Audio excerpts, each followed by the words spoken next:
से भारतीय जनता पार्टी के प्रत्याशी के रूप में जिन्होंने अभी चुनाव लड़ा है, ऐसे माननीय श्री गिरिराज सिंह जी, भारतीय जनता पार्टी के वरिष्ठ नेता, पूर्व केंद्रीय मंत्री, लोकप्रिय सांसद और भारतीय जनता पार्टी के लोकप्रिय प्रत्याशी माननीय श्री राजीव प्रताप रूडी जी, प्रदेश मंत्री श्री जगन्नाथ ठाकुर जी, माननीय विधायक श्री जनक सिंह जी, कृष्ण कुमार सिंह जी, सीएन गुप्ता जी, पूर्व विधायक विनय कुमार सिंह जी, भारतीय जनता पार्टी के जिला के अध्यक्ष श्री रंजीत सिंह जी, माननीय विधायक सुश्री CSC सिंह जी, पूर्व मंत्री चंद्रिका राय जी, मुनीश्वर चौधरी जी, विधान पार्षद श्री सचिदानंद राय जी, राणा यशवंत प्रताप सिंह जी, भारतीय जनता पार्टी, JDU और अन्य सहयोगी दलों के हमारे सभी पदाधिकारीगण और उपस्थित मेरे सभी सारण के बहनों और भाइयों, महर्षि दधीची बाबा हरिनाथ के ये पवित्र धरती पर रऊ लोगन का वंदन अभिनंदन करताने। जय गंगा मैया। बहनों और भाइयों, आज सीता प्राकट्य दिवस भी है और मैं अयोध्या की पावन धरा से, प्रभु राम की पावन धरा से आज आपके बीच में आया हूं। उत्तर प्रदेश और बिहार का जो आत्मीय रिश्ता है, हम उत्तर प्रदेश वासी बिहार को अपना ननिहाल जैसा मानते हैं।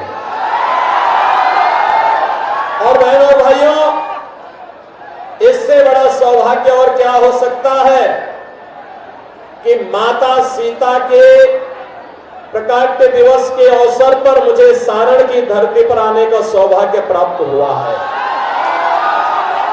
और आप सब जानते हैं, इस समय देश के अंदर लोकसभा चुनाव के 4 चरण संपन्न हो चुके हैं। 3 चरण अभी बाकी है, लेकिन देश में उत्तर, दक्षिण, पूर्व, पश्चिम चारों ओर एक ही स्वर गूंज रहा है, एक ही नारा गूंज रहा है।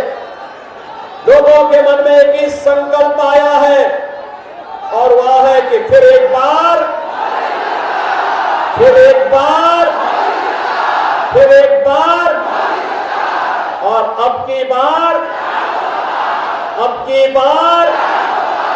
बहन और भाइयों, ने 400 पार की हम बात करते हैं तो विपक्ष के लोग कहते हैं एक कांग्रेस के नेतृत्व का जो इंडी गठबंधन है वह कहता है कि कैसे, तो जनता जनार्दन के मुंह से निकलता है कि जो राम को लाए हैं, जो राम को लाए हैं। क्या बिहार भी यही सोचता है ना? बिहार यही सोचता है ना? क्योंकि जब अयोध्या में रामलला के मंदिर का भव्य उद्घाटन हुआ, उससे पहले सबसे पहला उपहार अयोध्या धाम के लिए कहीं से आया था तो बिहार से आया था, बिहार की जनता जनार्दन की ओर से आया था। क्योंकि उत्सव का माहौल जैसे अयोध्या में था ऐसे ही जनकपुर में भी था, जैसे उत्तर प्रदेश में था ऐसे ही बिहार में था।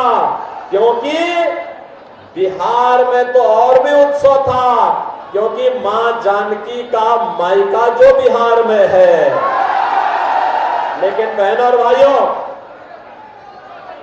भाइयों, अयोध्या के महात्म को और भारत के महात्म को केवल वही समझ सकता है जिसके मन में राम की भक्ति होगी। रामद्रोही नहीं समझ सकते, उनकी समझ में आएगा भी नहीं, क्योंकि उनके मन में तो एक ही भाव है और वह है कि जैसे भी हो सत्ता प्राप्त करो, देश की कीमत पर सत्ता, जातियों को लड़ा करके सत्ता, आतंकवाद को पनपा करके सत्ता, नक्सलवाद को पनपा करके सत्ता, भ्रष्टाचार को बढ़ा करके सत्ता, अराजकता फैला करके सत्ता। और हमारे लिए तो राम सर्वोपरि है, राम की भक्ति है और राष्ट्र के प्रति अटूट समर्पण का भाव है। इन दोनों को अलग करके हम नहीं देख सकते और इसीलिए पूरा देश आज के दिन पे कहता है कि जो राम को लाए हैं हम उनको लाएंगे। बहनों भाइयों,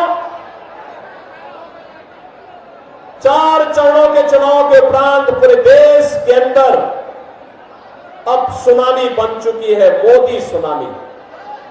मोदी जी तीसरी बार देश के प्रधानमंत्री बनेंगे, कोई संदेह अब नहीं रहा। और मैं तो आपके सामने आया हूं आपसे कहने के लिए, आपसे मैं यही कहने के लिए आया हूं। मैं पहले बिहार में औरंगाबाद गया, वहां से नवादा गया, फिर बेगूसराय आया और आज मुझे छपरा में, सारण में आने का अवसर प्राप्त हुआ है। बहनों और भाइयों, उत्साह, क्या उमंग है, क्या उत्साह है। मैं देख करके दंग हूं। बिहार की बुद्धिमत्ता ने देश और दुनिया को एक दिशा दी है।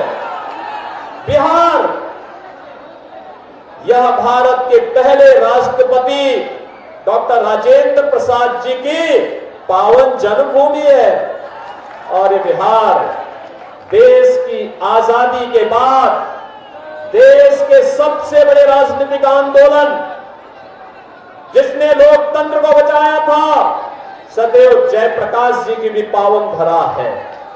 लेकिन बहनों और भाइयों, इस बिहार को कांग्रेस और आरजेडी के इस गठबंधन ने कहां पहुंचा दिया था।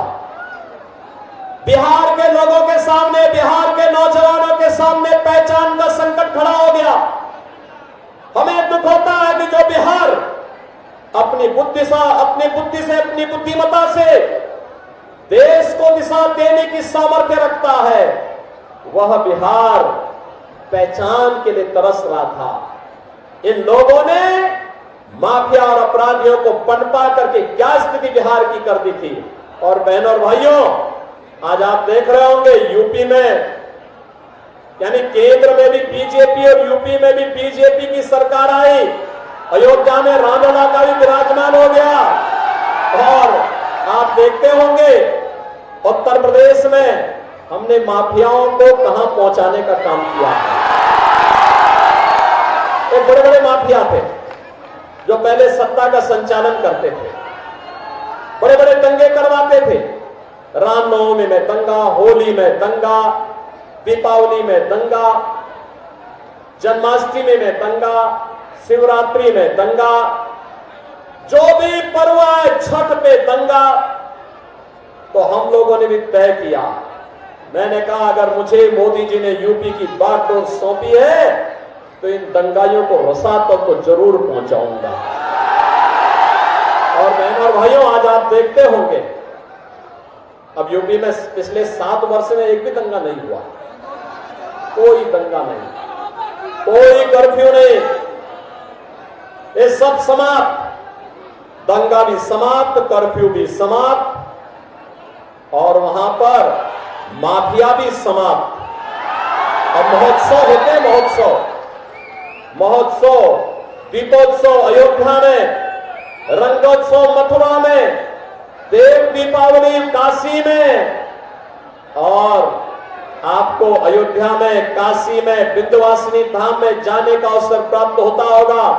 आज आप देखते होंगे जैसे अयोध्या तो ऐसे लगती है जैसे त्रेता युग की अयोध्या साक्षात उतर आई हो। बहनों और भाइयों, ये कांग्रेस और आरजेडी बिहार को फिर से कहां पहुंचाना चाहती है, किसी से छुपा हुआ नहीं है। जब भारत आज डिजिटल युग में जा चुका है, ये बिहार को लालटेन युग में ले जा रहे हैं। क्या लालटेन युग में ले जाएंगे? क्या ले जाएंगे? क्या? और जो गिरिराज बाबू अभी कह रहे थे, लालू जी क्या कह रहे हैं? भगवान करे वो स्वस्थ रहे, लेकिन मुझे आश्चर्य होता है, वो कहते हैं कि पिछड़ों का सभी आरक्षण मुसलमानों को दे देना चाहिए। ये तो गाली दे रहे हैं जी, संविधान का मखौल उड़ा रहे हैं।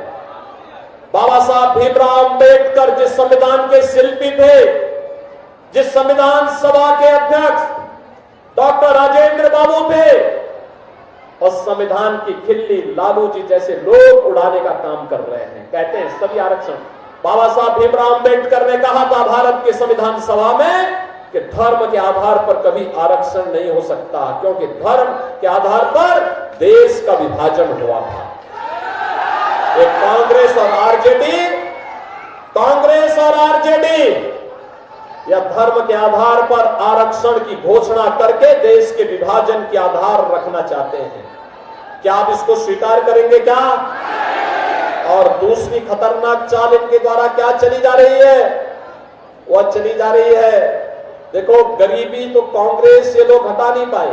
कांग्रेस गरीबी हटाने का मॉडल देखना हो तो मोदी मॉडल देखो।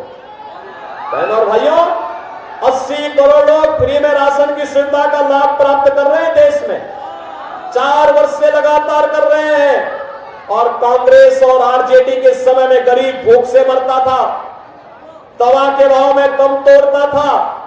आज 80 करोड़ लोग फ्री में राशन, 60 करोड़ लोग आयुष्मान भारत की कार्ड की सुविधा, 12 करोड़ अन्नदाता किसानों को किसान सम्मान निधि, 12 करोड़ घरों में शौचालय का निर्माण, 10 करोड़ घरों में उज्ज्वला योजना का कनेक्शन और 4 करोड़ लोगों को प्रधानमंत्री आवास मिल गया है।